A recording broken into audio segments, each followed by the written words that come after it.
今日我哋食呢間嘢，賭王個女都食嘅，佢哋已經開20幾年噶啦。佢係澳門唯一一間素食主題嘅手信店。何超蓮係咪成日都嚟買嘅啫？真係㗎！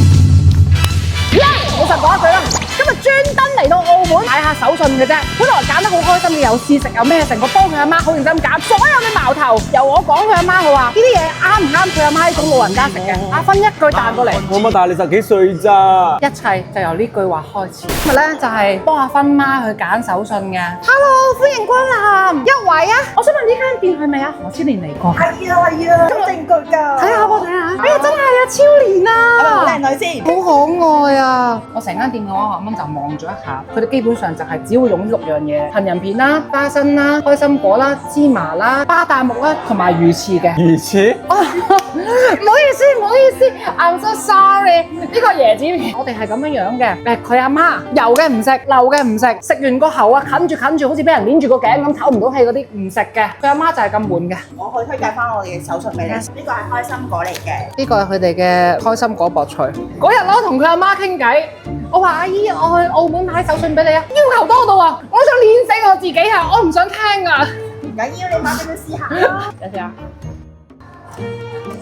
醒下啦，阿姨，起身煮飯食啦，非常好食呢個。佢唔係曲奇餅，但係佢係好酥嗰一種薄底，上面就係滿嘅開心果嘅味，你完全 feel 唔到任何過多嘅油同埋過多嘅糖。終於明白啦，即係佢哋呢間店點解何超蓮佢會咁中意食咧？因為佢哋呢度好多都唔用嗰啲咩豬油啊、牛奶雞蛋啊嘛。既然冇呢啲黏稠劑，同增加佢香味嘅情況下，裏面嘅用料就要比平時其他人要多，起碼1倍到1.5倍以上。Very good。嗱，呢個係烏龍茶嘅，裏面你望到黑色嘅咧就係茶葉啦。你阿媽唔係好中意飲茶嘅咩？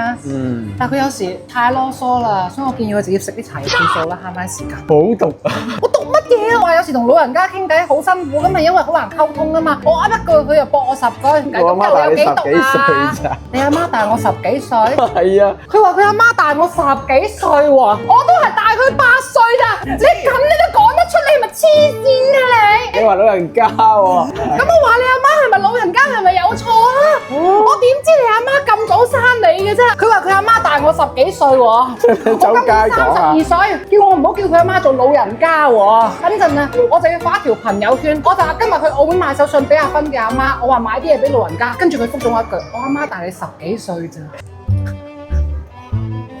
呢啲杏仁餅好似食緊嗰啲奶粉咁樣，好香，多餘嘅糖你完全 feel 唔到。佢跟住佢入口即化，一啖啖茶葉味，非常之適合你阿媽呢個老人家食。越嚟越惡毒啊！依家啲人。嗱，芬媽，你呢個年紀咧，當然就唔算老人家，你算中老人家，代謝就肯定唔夠我呢33歲嘅呢啲嚟嘅。嗱，所以你咧食嗰啲冇乜負擔嘅，你知唔知道啊，芬媽？點你？做太少啦吧，好清新嘅抹茶奶味，亦都 feel 唔到過多嘅糖，好好食翻。幫你嗰個49歲嘅媽咪試一試啊！好香。你49歲嗰個媽咪會唔會中意食呢種口感？咁咪得啦，買一盒俾佢啦嚇。呢個係紫菜鳳凰卷，你都可以試。我試下先嚇，如果啱嘅話就買俾阿姐姐食啦。呢個夠酥啊！呢個係佢哋原粒杏仁餅啊。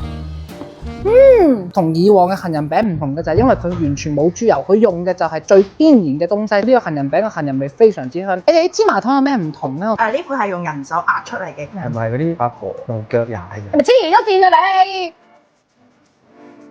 行開。因為我啲牙假嘅。上咗年紀係勁啦，你做啲假啊！好香喎！呢度真係好香。我睇下佢呢一個完全冇雞蛋、冇牛奶嘅情況下，佢可以咁香係佢哋一點。因為阿超蓮咧，佢成日去上葡京啊，所以如果你去上葡京嗰間，可能會見到超蓮。阿姐，記得叫個仔拎俾你啊！而且我同你再講一次，僆仔，你阿媽大我17歲，你阿媽就係老人家，點啊？